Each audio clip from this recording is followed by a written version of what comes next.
welcome to the podcast. This week we're going to be talking about Late Phases. It's a very, very underrated werewolf movie that, I don't know, maybe not a lot of people are after seeing. So I suppose the way we're going to structure this one, because in case you haven't seen it, we're going to do like a little bit of a review and a bit of a thing. It's spoiler free for maybe the first 10 minutes, and then we're going to get into let people know we're getting into spoiler territory. So if you haven't watched it, I would, in my opinion, it's probably one of the best werewolf movies of the last 10 yeres. Definitely. That's high praise. Well, I can't think of any other, like we've seen other werewolf movies, but they don't stick with me. I can't, don't really jump, like, can you think of any other werewolf movies that you've seen over the last? I suppose my brain trying to calculate how far back 10 years ago is. I'm kind of like thinking, fucking Dog Soldiers, but that was way early 2000s. Yeah, 10 years ago. But werewolf movies, for some reason, are few and far between. But I would rate Late Phases. It's very unusual. Bizarrely, it didn't get a great reception when it came out. I think unfairly, it was some reviewers compared it to Bubba Hotep, just because there's elderly people in it. But I suppose if you don't know the story to it, it's about this guy who's like a war veteran, Ambrose. He's blind. His son puts him into an old person's home. It kind of starts off with him being on, he's shopping for tombstones. So you kind of go, all right, this guy is resigned to, he's like on his last legs, he's dying. Well, on the first night, and like, this is not spoilers because this happens like in the first 5 minutes of the movie, and what the movie is about. In the first 5 minutes, the thing in his first night in the new kind of like old retirement community, they get attacked by a werewolf. So the movie is him kind of getting prepared for a month because he figures out that it's a werewolf very quickly. So he's because he sees it basically. Well, he's blind. Well, I suppose, but you know. Yeah. But so he's trying to prepare over the month, and as well kind of covers the relationship between himself and his son.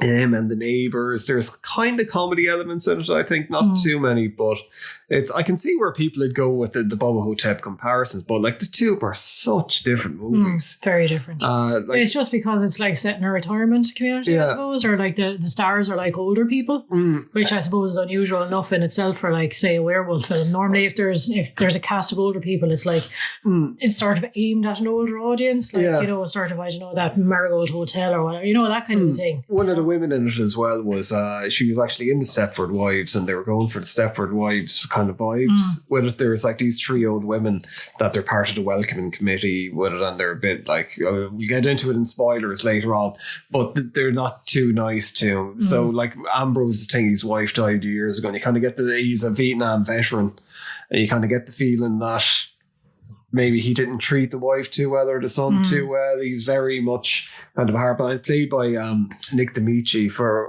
anyone who might be familiar with Stakeland. He was like the main character in Stakeland. I think it was just his title was just like The Man, then because of like Man and Boy, which was very kind of, I don't know, I suppose a Cormac McCarthy kind of take on a vampire apocalyptic. The brilliant film. The sequel is not as good. I can't really remember the sequel too well, but I remember being disappointed by it, and a lot of people were disappointed by it. But like this, he's fucking brilliant in this. It really sells his whole character and all the rest of it. And he's just so sort of refreshingly honest as well, because he gets that, look, I was in Vietnam. And people are like, oh, thank you for your service. Like, it wasn't really a service. I just went over and I murdered people, and I'm full of regret, and I have PTSD from it kind of a thing. And that's why I've treated my son and my wife like not as highly as I should, and all the rest. So he's, for a man of his age who are usually prone to hiding their feelings, he kind of he's brilliant. He understands his own. He's very believable as someone who's blind as well, and like, I mean, the supporting character cast is very, very good. It's like Tom Noonan, for anyone who might be familiar. Like, Tom Noonan's been in a fucking ton of things over the years. He plays a priest in it. Who kind of like Tom Noonan was in Manhunter. I suppose for people who he would have been playing the Red Dragon. Was that the name of Manhunter? Yeah, I think it was. Yeah, that he called himself. Might have been, yeah. But it's been so long since I've seen it. But Yeah, and he was in House of the Devil, I suppose, for people who are Ty West fans. He's a great character. And there's like other people, you'll recognise people in it and kind of go, oh, I know him from Larry Fessenden, was in who I think he might have produced it or he might have helped with the production on it. And the werewolf effects in it are amazing as well. They're done by Robert Kurtzman, who's like went on doing The Walking Dead and all that. People that are horror fans will be well aware who Robert Kurtzman is anyway, even going back as far as Evil Dead 2 and stuff. But yeah, what did you think of as I said, I really enjoyed it insofar as like it was very believable portrayal of, as I said, it's set in a kind of an elderly retirement community, and those kind of films are generally aimed at the older audience. But this was squarely aimed at like horror fans, and sort of all the characters are totally believable. As you mentioned, the priest there as well. Again, the two of them are kind of kindred spirits insofar as the priest himself had a bit of a shady past. Yeah, I was talking, that's a spoiler. But no, it's not necessarily a spoiler, but it's just you can see these believable real relationships where they can relate on a human level, and it's not for the furtherment of the plot, if you know what I mean. It's not like, oh, we'll make this lad be this because then it'll expose this in the plot. It's just genuine, like two older guys just reminiscing on a life possibly not as well lived as it could have been. Kind of thing, that has Exorcist 3 vibes, I think, in points too. I mean, where it's like I think the characters are done very well. It's got like cowboy movie vibes where people are kind of like, tough guys in it. And like when stuff does kick off, it fucking it really fucking kicks off. Vicious stuff, But it's just believable. And I think the whole thing of him being blind obviously adds an extra layer of like panic and suspense to the whole thing, because he's in his house and somebody, something breaks in or something like that. He's at a serious disadvantage because he can't see who it is or what's going on. Yeah. And it's very much like, he's going on instinct and feeling his way around. So I think it adds to the claustrophobic terror. I think when you compare it to, like, say, another film that had the whole kind of blind thing, army vet thing was like, I can't remember. But even like, what the hell was it called? Likes of, what was that, Birdcage or whatever it was? Do you remember that thing? Yeah. No, but I'm all about, oh my God, why can't I fucking be your man? He was in, oh Jesus Christ as well. Fede Alvarez directed it. It's about a blind man. They did the sequel to it. I'm getting a recollection, but the name is not coming to me either, unfortunately. It's shocking. I can't fucking remember this film. Well, clearly you should be in a retirement community as well, Richard. As well. Yes, people just bear with me. Bear with you while you Google it, isn't it? You say? Yes, but fucking don't breed. Yes, don't breed 1 and 2 with the blind man and that. It was, he's more of course, a spoiler alert for that as well. He turns out to be more of a villain in the first one. The second one, he's kind of an anti-hero, I suppose. But he's really, really tough, and it's all this stuff about Pinpoint here, and he's nearly got superhuman, nearly like fucking Daredevil. Like Bat Raider here kind of thing, in it. Whereas in this Nick Dimitri, it's very believable. Like we keep saying the word believable. But this is the thing, sometimes with werewolf movies, there's a suspension of disbelief, basically. Yeah, like The Howling, you have to kind of go, or like The Howling fucking story, kind of like as it went on, just gets more insane and more insane. But like something like, I think it's very close to something like Silver Bullet to me. And I think they were saying that they kind of like base it around Silver Bullet as well, where it is that thing just like, in a normal place, people trying to kind of like isolate it. People trying to deal with these attacks. And of course, a police kind of force that absolutely dismiss anything that anyone says, because they're old people and they're like, oh, just go in and lock your doors and stop complaining. No, it's animal attacks. Yeah, that's the thing. They put it down as animal attacks. So I suppose we're probably going to start getting into spoiler territory now. But it's the whole thing, if you haven't looked at it and you like werewolf movies, and even if you don't really like werewolf movies, it's just monster movies, the special effects are, for the most part, really, really, really good. The acting is brilliant in it. I think it's an unusual movie. It's like these people, they make good movies that they don't just, it's not fucking copy and paste thing.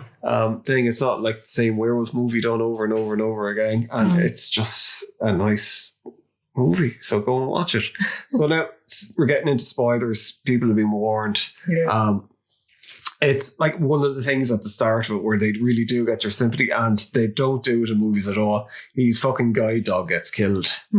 and like it gets like eviscerated. You know, a lot of these movies, it's the guide dog and fight off the werewolf, and that's exactly what kind of happens at the start. The dog is like, you know, aware that something is intruding and attacking. The dog tries to defend. He's master, he's owner, but where you would think a werewolf would be kind of like, oh, a dog, not so bad, I won't hurt this, but no. And they pretty much show the werewolf as well in the first 5 minutes of it, which I think it was very brave, because a lot of times in stuff, it's like you get a flash of the werewolf. It's hinted and it's in shadows, and it's like, oh yeah, absolutely. Yeah. There's no, but this is just like, no, here's a werewolf. Yeah, I think they had to do it that way with her. They had to kind of say, right, look, this is fucking what's going to happen. This is like, it's like the best part of the Lost Boys when they find out the vampires are coming for them, and they go off and they start fucking prepping and getting the holy water and all that shit together. And that's what this movie is. And they don't shy away from, like, you know, at the very start, the first woman that he meets in the retirement centre. She's really nice. She's very welcoming. You know, they start to kind of think, oh, this is going to be a little start of a relationship or a friendship or something like that. And they live next door to each other. And she's the very first victim. Like, she gets absolutely horrendously fucking she shredded. Gets torn apart. While she's on the phone to her daughter as well, which is even worse. Like, you know. And you know the way, like in say Supernatural and other things, some like in Silver Bullet, you get the feeling the priest was killing people because he thought they were sinners. Or he didn't agree with their lifestyle.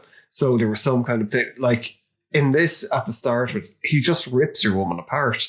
He doesn't eat her. You know, it's not like in Supernatural where they eat the heart in Supernatural, is it, or something? So they give like this whole thing where it's nearly like they can't help themselves, or like, but this is just like, no, it's just fucking like ripped the intestines out of this old woman. Yeah, and I think maybe a bit off the arm or something like that as well. Like he goes around killing dogs in it, and as it goes on, we find out that it's one of these guys that's caught up in the church. They throw out a lot of red herrings. Yeah, because at the start you kind of think, because you mentioned before the welcome committee, and it is these kind of Stepford wives, they're like, you know, white picket fence and apple pie, and they're talking about one of their husbands is in an iron lung. You kind of go, and then there's a lot of things about the priest where there's a smell of smoke, and there's the werewolf has a cough. You know, there's a few different bits and pieces where it does, you're like, is it one of the women? Is it the priest? Who is it? What? Yeah, exactly. Yeah. But then when they do kind of like, you know, point, and they don't really piss around with kind of like saying who it is, because I think as soon as they show who it is, this is where it gets really fucking interesting, because he finds out that your man knows that he's a werewolf and he's coming back,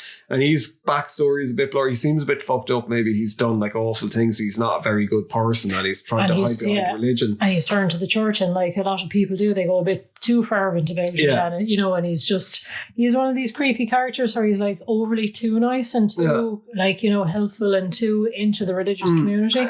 And obviously there's a very dark past there. Yeah, you know. But he's smart as well. It's not this thing where it's going to be just, all right, he's going to turn into a werewolf and go after him. After he figures out what's going on, he goes around and he turns the Stepford wives, the 3 old women, into werewolves as well. And the werewolf transformation is fucking... It's horrific. It's really, really, really like, good. I mean, to the point where like he's pulling the flesh off his face. But that's it, where it's the werewolf is underneath, where he's tearing it off. I think they might have done that as well in Van Helsing. But as well, because it was CGI, it didn't look right.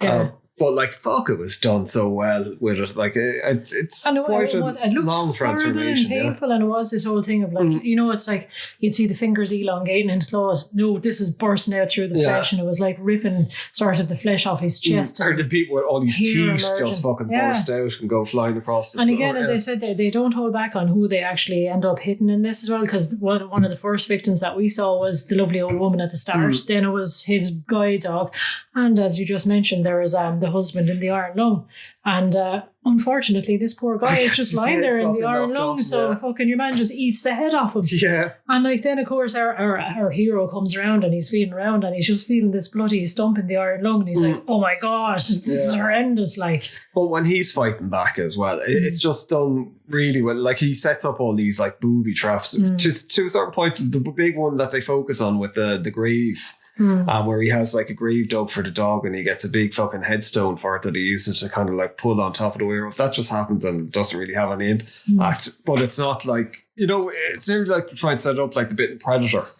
but they don't.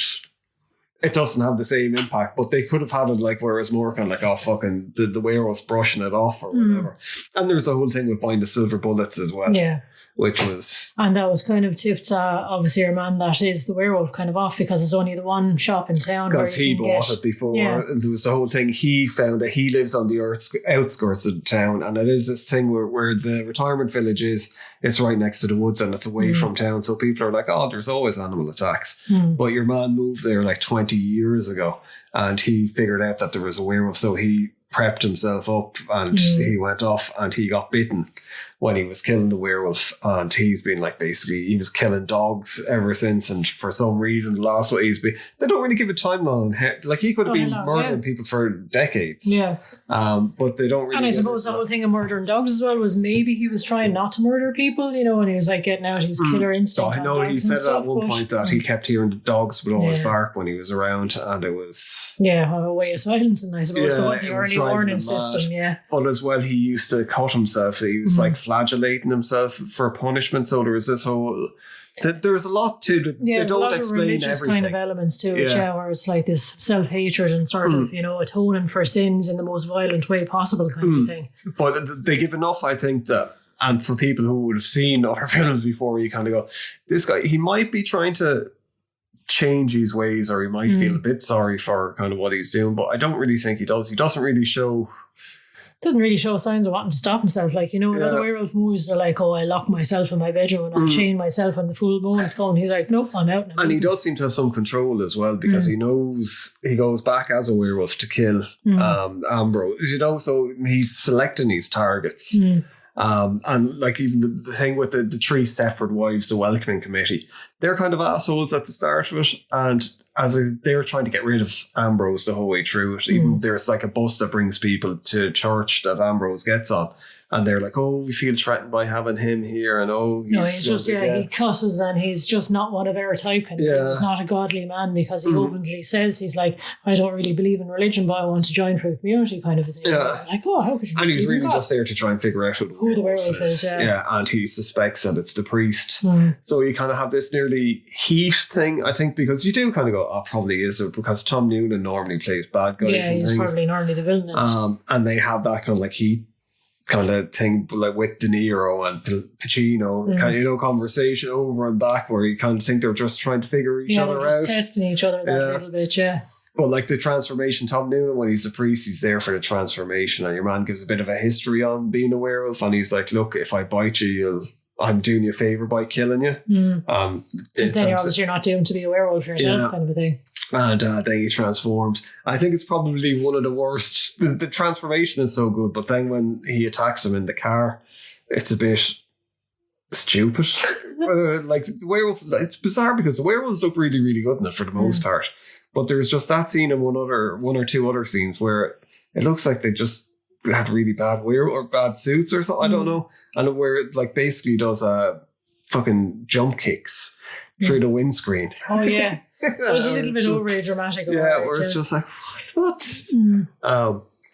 With it. But yeah, when he's fighting the werewolves, I think that's done well. And something I haven't seen another where he gets like silver cartridges, like silver pellets in a fucking shotgun cartridge.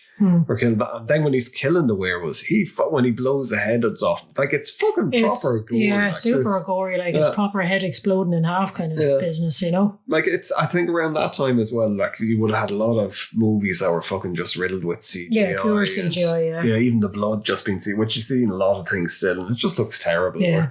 Whereas this, it's all practical effects, and it really stands to it. And again, going back to sort of the character building and stuff like that, again, there's all these believable relationships with his son. There's this kind of like begrudging sense of duty and love and all this kind of stuff, because they have a bit of a row and, you know, the son storms off, but equally then the two of them go off and they kind of cool down, and then they're like, oh Jesus, I can't leave it like that. And, you know, the genuine care and love there, no matter how bad the relationship has been in the past. I think it shows the real, like, there's men of a certain generation where like that, they kind of grew up, and especially if they were fucking after being in Vietnam or something, being all stoic but having outbursts of rage and stuff. People didn't talk about their feelings. People just kind of like acted and carried on, and they still, like, I mean, I don't get what people say. it's like, it's good obviously to talk about, but like the portray, I don't think it's a realistic portrayal of a lot of people still aren't at that point where they will, and kind of like father-son relationships. Oh God, yeah. It's not like in the fucking movies where you're going to, oh, I love you, son, I love you too, bro. It's definitely not in fucking Ireland. Yeah.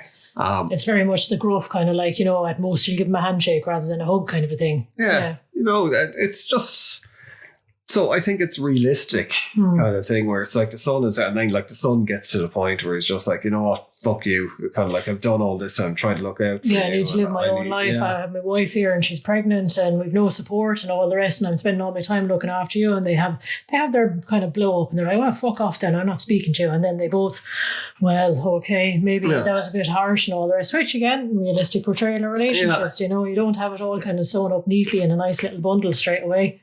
They're difficult and they're messy and they're it's feeling of obligation as well as love. Yeah, but it's just, it's like, I remember when Stakeland came out, people were like, the way people were in magazines and stuff were talking about Nick Dimitri, where it's like, oh, he's like tough guy and he's like Charles Bronson.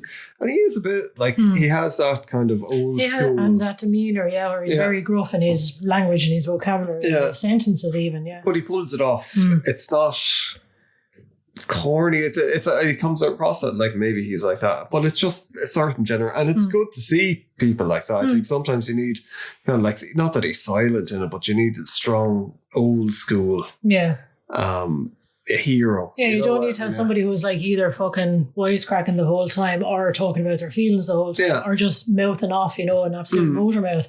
He's just fairly stoic. He talks when he needs to. Clint Eastwood type. Yeah, exactly. That kind of a thing, and just goes, fucking don't cross me kind of a thing. I'll get you back. Yeah, or like, I mean, I agree that you need a bit of diversity in movies. So like, if every hero is the same as that, but like, I still think that there's a place. Unfortunately, there doesn't seem to be a place. Those kind of heroes are very few and far between in things now. That's what I'm saying. It is nice that it's a majority older cast as well, because it does, Hollywood in general and even indie films to a certain point, it's full of teenagers, young people, and once you hit maybe 35, that's it, you don't exist anymore. Whereas this is 65 plus, like, and doing stellar work. And it's that Rob Zombie fucking Quentin Tarantino thing where they were stars. Like, look, all these older stars from the 70s and the 80s.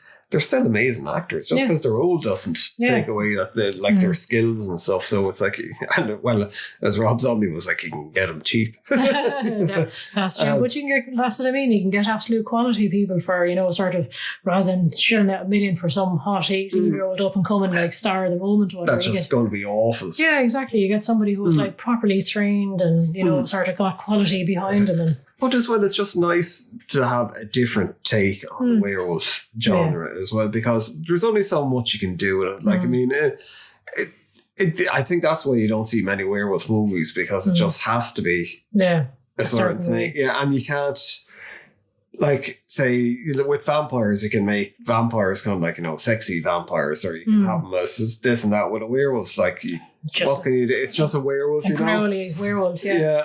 And as well, I suppose, again, there is no, an awful lot of these films tend to hang their central thing around like the development of a romantic relationship. So it's like, the hero is trying to like protect his girl or whatever, like, whereas in this one, it's not focused on that at all. Sure, there's married couples and sure, there's all this kind of stuff, but it's a natural formation of the community, and he just wants to kill this werewolf because he wants to stop the werewolf. Yeah.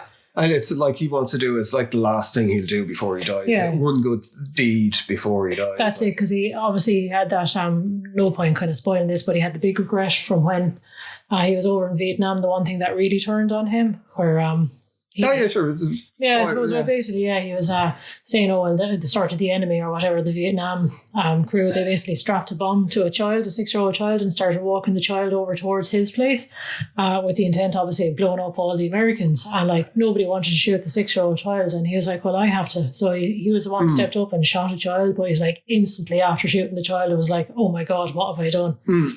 It might have saved my own life and the life of all my friends, but I've shot a 6-year-old child in like pretty much cold blood. And I think that was why when he came back home, he was very much, not able to cope with family life or anything like that, But again, very genuine, real portrayals as well, because I'm sure there was a lot of people in various wars that ended up doing that one particular act where it's kind of like, oh my god, you can't come back from like it. He's this fucking, like he was a war hero, but it wasn't, this kind of nearly Rambo glorious kind of thing. It was just you got in and you got out and you survived and that was it. Where it doesn't glorify killing, which is, that there's a lot to it. Like there is an awful lot to do. It's a simple, it reminds me of The Crow and like the best cowboy movies, where it's like you just have a simple plot. You can summarize it in one sentence, where it's like, man, fucking blind man kills werewolf. Yeah, pretty much. Yeah, and that's fucking it. But it's all the stuff that happens and it explores an awful lot along the way. I think like Silver Bullet kind of did it, where it was like for me, it's one of my favorite Stephen King movies because it like properly explores all this dark side of like, a picturesque like little countryside town, and all these people that kind of portray themselves as being pure and pure actually they have their flaws or whatever, and there's more going on, and as well like with the priest being like evil. Priest is always evil. But just even like the whole thing where like no one will listen to Corey Haim's character because he's like a kid and he's like in a wheelchair, and it's it's that disability coming into it, whereas how is this kid and then it's his like mad uncle Gary Busey who's fucking fantastic in Silver Bullet as well. But like, do you like werewolf movies? I do. Like, I mean, as I said, like Dog Soldiers and all the rest, there was that. I suppose each new werewolf movie, you have to do something slightly different than the usual, like, oh, look, I've got a furry face and I'm off to like Howl at the Moon kind of thing, sort of like maybe that Jack Nicholson. Do you remember that one? Wolf. Yeah, that was not particularly great. Yeah. But like, you have to do something different every time. Like this, obviously, the one that we've just been talking about, it's like, it's set in the retirement community. It's a blind vet, and that's the kind of the catch and hook. With Dog Soldiers, kind of like, was, the army. It was basically aliens. Yeah, and it was like they looked so different as well, because they got all these sort of acrobats and dancers to be able to run around on stilts, so they actually looked really sort of proper. Like, as well, budget limitations kind of led it to being shot a certain way as well, which made it look fantastic. I think there's been talk for fucking donkeys here, so I think he is actually doing Dog Soldiers too soon. So it'd be interesting to see where they go with that. I think it was very much of its time. I don't think it'll. That's it, yeah. And I mean, then of course you have your sort of your stereotypical kind of like, oh, the best werewolf movie of all time, like, an American werewolf in Paris. Yes. But yeah, I mean, like, that's obviously, you've got your transformation scene there, and you have, don't go off, don't stray onto the moor. See, I think maybe that kind of, because like after that there was obviously a load of imitators. Now people used to say that the Howling kind of copied, but the two were in production at the same time, and the two of them are so fucking different films. And like the first Howling I think is very good. Second Howling and like subsequent movies just, and then there was, you probably wouldn't remember it, in the 80s there was Werewolf. The Teen Wolf? Teen Wolf, yeah. But Werewolf, the TV series, which was this kind of thing where it was like him traveling around town to town and trying to help people, but it was kind of nearly based on, I think, Werewolf by Night comic book, which there was film of that actually a while ago on Disney. Well, film, I think it was like a short movie, I suppose you could call it. Do you even remember that? No, I don't think it was. It was okay to show bits and pieces of it, and it introduced Man-Thing and stuff, and I think it hinted that the Marvel universe could go into more supernatural territory, which it fucking didn't in the end anyway. But Werewolf by Night was pretty much that. It was like Jack Russell was the name of the main guy. Brilliant. But you had a lot of, in the 80s, those werewolf things. And a lot of it was due to, I think, an American Werewolf in London. Wolfen as well. A lot of people forget about that. And then it seemed to die off. Yeah. Well, I mean, I think Teen Wolf was probably the peak of all that, because that reached sort of, it was a well-loved film, but I think it reached the heights of ridiculousness, really, I suppose. Teen Wolf 2 didn't. Yeah, it was, but there was a Teen Wolf cartoon, and there was talk of doing there was True Blood, I suppose, had the werewolf thing in it, and then I suppose for a long time you had stuff like Underworld where it had to be werewolves, like when Blade had the resurgence with the vampire. Yeah, you had the lichens and all that kind of stuff. Yeah, I suppose actually True Blood was probably the best recent example then, I suppose, because again you had the vampires who were nearly always quite happy to be vampires, and the werewolves kind of didn't particularly like being werewolves. And sort of it set it up that the werewolves are kind of always a bit rednecky and country and all that kind of stuff, and the vampires are more sophisticated and city slicker. I forgot they rebooted Teen Wolf with Tom Welling. Oh. There was a TV show on MTV. I think it ran for quite a long time, but there was also another werewolf TV show that we never bothered looking at it because it looked a bit like a fucking CW. I suppose speaking of CW things, you have Twilight as well with sort of the vampire. Yeah, see, I think that was what the other thing was based. It was more based on that.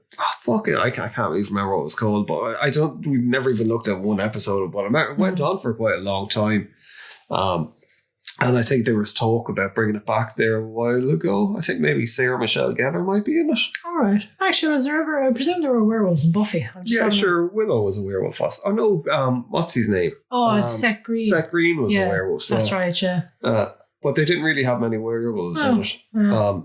The Supernatural had werewolves, but it is like that. It's kind of because werewolves are seen as a wilderness thing. It's always like out in the woods, rednecky kind of thing, and all the rest. Yeah, didn't what's his name? He turned into an actual werewolf as well. In Supernatural, your man that was in fucking Road Trip or something. Oh yeah. What's his name? I didn't know. I can't remember the character's name, but he kept coming back in it. Yeah, because he became like a hunter, a recurring kind of a character. Yeah, and he had a whole family of like little werewolves and all that kind of stuff as well. And then there's a whole moral quandary of like, okay, we know you're werewolves. Technically, we should kill you, but you're actually kind of okay, and I don't want to kill you. So you have this whole thing of like, okay, their whole thing was you need to kill monsters and you need to take away feelings from that. But then it's like, oh well, when they're human, they're nice. Yeah. They really kind of dropped the ball now with it. They went through that for a while where they were exploring a whole thing about like, oh, well, maybe monsters are humans too. Yeah. And there was like, what was it, your man's mate that was a vampire? I think Vinny, was it? Or Benny, yeah. That was it, yeah. But it's just, I don't know. Yeah, we'll see. Or even that, didn't Sam date a girl at one stage and like she was, I can't even remember what type of monster she was, but like Sam had this whole thing, himself and Dean agreed to leave her alone, and then Dean went back and killed her without telling Sam. I don't remember that. But that was, he was going through his whole like, no, all monsters are monsters. Doesn't matter who they are, I'm going to kill them. And then it's like, no, you're an okay monster though. But see, there's someone, and there's talk of bringing Supernatural back again for season 16. Yeah, which I'm half kind of like, woohoo, and then I'm remembering some of the bad seasons and going, oh God, please don't ruin it further. Just leave it. Like, I mean, we're glad that it went for the 15 years, but really, even after it came back after season 5, I was like, they should have just. Season 6 was very poor. Yeah, so there was they kind of have one or two good seasons, then they'd have another one or two awful seasons, just up and down, and some of the stuff they get a bit ridiculous. Yeah, and the whole thing with angels. But that's away from werewolves. It is very far away from werewolves, I suppose. But late phases. Yeah. Like it's I hope people are after looking at it and it's not being ruined kind of with the whole thing. But even the prep thing was done very where he's snooping around and going into people's houses and stuff, and it's like there is bits in it where he kind of wanders off into the street and you're kind of going, how's he going to get back home? He hasn't been there that long. Yeah. But then I suppose you realise they do show the whole thing of where he's walking around the house and he's really familiarising himself with where everything is, and he's counting the steps and he's like 1, 2, 3 over to the lamp, 10 to the window, 5 to the door, kind of a thing, But it's not made obvious, it's just him, and it is done a little bit like a sort of a montage where he's like prepping the guns and like pacing around and all of this kind of stuff. Now, I think they kind of leave it open for a sequel. Now, it is like, obviously we're after going through all the spoilers anyway, but after he kills the werewolves at the end, he gets attacked by one of them and gets bitten, and he's still alive. But at the end of, I think he's dead at the end. He looks dead. He closes his eyes anyway. But I think they could have quite easy, because there is that whole thing, unless the werewolf actually kills you. You don't, that's it. I mean, they could very well start off another film with zooming back in on him and he opens his eyes and they're like doggy eyes. Now, I doubt, because it's been over 10 years that they will, but they could have, and it could have been interesting. So he's the bad guy. Yeah. But as well, there was one bit in it that I thought was done very, very clever. There's when the 3 women are after being turned into werewolves, you kind of forget one of them has a husband. He only appears very briefly in it, and he's got an eye patch on him. And I think that was nearly a throwback to fucking Silver Bullet with the priest with the eye patch as well, where it's so you kind of go, fucking, is that good? That guy could be the werewolf because he's got a cough and but he shows up as a werewolf then, and he has the milky eye. It's the milky eye, and you kind of go, I forgot, because he's even like Nick Dimici's character. He's like, there would be three. He doesn't expect three werewolves. He thinks it's only going to be one. And then there's like a fucking bunch of them. Yeah. And that's a good thing as well, sort of, when the werewolves are killed, they start transforming back to their like human form kind of a thing. But like, thankfully enough, like, sort of the sun is coming along or whatever, like, and then he sees a werewolf in the process of dying. He's like, Jesus fucking Christ, what's that? Like, so at least there's other people. It isn't just like some senile old man rambling about werewolves who suddenly after massacring all these neighbours. But the thing, the way the cops are in it, they just go, oh, it's a fucking animal attack. Or even with him shooting people, they push it out to a vet went crazy or something like that and murders. That's so even though there's like, he shoots one of them that tries jumping in the top floor window, and there's blood fucking all over the top of it. And like, I mean, that's the thing about it. It is super gory. Even the amount of blood in the first scene when he gets attacked with the dog. And then, of course, he's left there with the dead dog overnight because he doesn't have a phone. And he only gets discovered by, I think the movers forgot something, so they came back and they find this fucking scene of fucking carnage. But the cops are just assholes. They're just like, oh, yeah. Well, of course, they do try to do the whole good cop, bad cop thing, because they have one who's super dismissive and he's like, basically, fuck off, old man. I hope all of you die. And the other lad is like, oh, you better go inside there now, Mr. Reminder. He's trying to be nice, but he's equally, that's, I think, probably the point of it is like, doesn't matter whether they're nice to your face or cunts to your face. They're equally as useless kind of a thing, And as well, their attitude very much is like, well, what you expect? This is just like, it's an act of nature, I think. Yeah, you're living near the woods, what you expect kind of a thing. You're going to get killed by wild animals. And it's like, no, you're meant to be. And they seem to be nearly put out that they have to patrol the area, that they're like, oh look, we have to do us a We've favour. got other business to be taken care of. It's like, no, you're fine. That's it. Your residents are getting killed. I think that is very much it's your job. But like, I mean, obviously we're singing the praises to it. I think there's not many flaws to it. The only flaws I could point out was some of the women were absolutely appalling actors. It was very hammy. Yeah. And it was very much like kind of, I am on a stage and I'm going to enunciate and oh my God. And it's like happy face, sad face. Yeah. And it was a little bit, it was more like a school play, I think, where the children are sort of like really like portraying their character. And that kind of took me back out of it a little bit. And you're just kind of like, well, I think it as well, it's that he gave such a strong performance. And even like the minor people that were only in it for him, like the guy that makes the bullets. Yeah. He was so good and just so grounded and very memorable as well for such a very small character. If you know what I mean. And like Larry Fessenden, like he pops up in fucking like loads of movies as well, and he's like really good as the salesman. For salesman, he's selling the headstones, and he's even had to say, "Oh look, I'll do a discount for you." Yeah. Well, even he was like, "No, can I have a discount?" He was like, "Jesus, I was giving discounts to every pensioner. Do you think I'd have a fucking business?" Like, But it's like I don't know, and it's one of the things as well where you might find a couple of videos about it on YouTube, but it's. To me, I don't think it's not very well known. No, and I don't understand how it's not. And I really don't understand the bad reviews that I got at the start of its cycle when I went. Like, I was just looking back over stuff, and you're just kind of like, what? Like it seemed to be Bloody Disgusting was one of the only ones to give it like a decent rating. Because it is just such a good fucking movie. Like I hope it doesn't disappear in time. Like I think it's actually up on YouTube. The full thing is up on YouTube. So if people, because I went looking up videos on YouTube about it, and there's not many at all. So, but I think it's, people just throw up full videos. Where it's one of those ones that I hope it gets preserved for people. And I hope horror fans kind of rediscover it at something, which horror fans have a tendency to do. With it. So I suppose thank you for listening. I think it might do Bubba Hotep or something soon enough as well, kind of on that kind of vibe. Yes, the elderly being a badass. Or the elderly just been killed. True enough, yeah.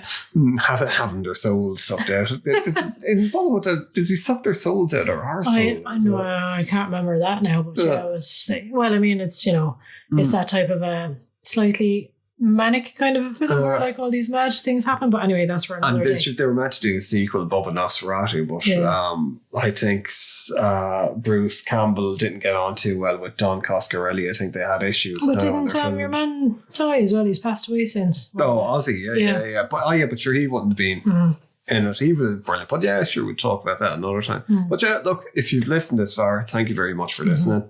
Hope you enjoyed the show. And yeah. See you at the next full moon. See you soon.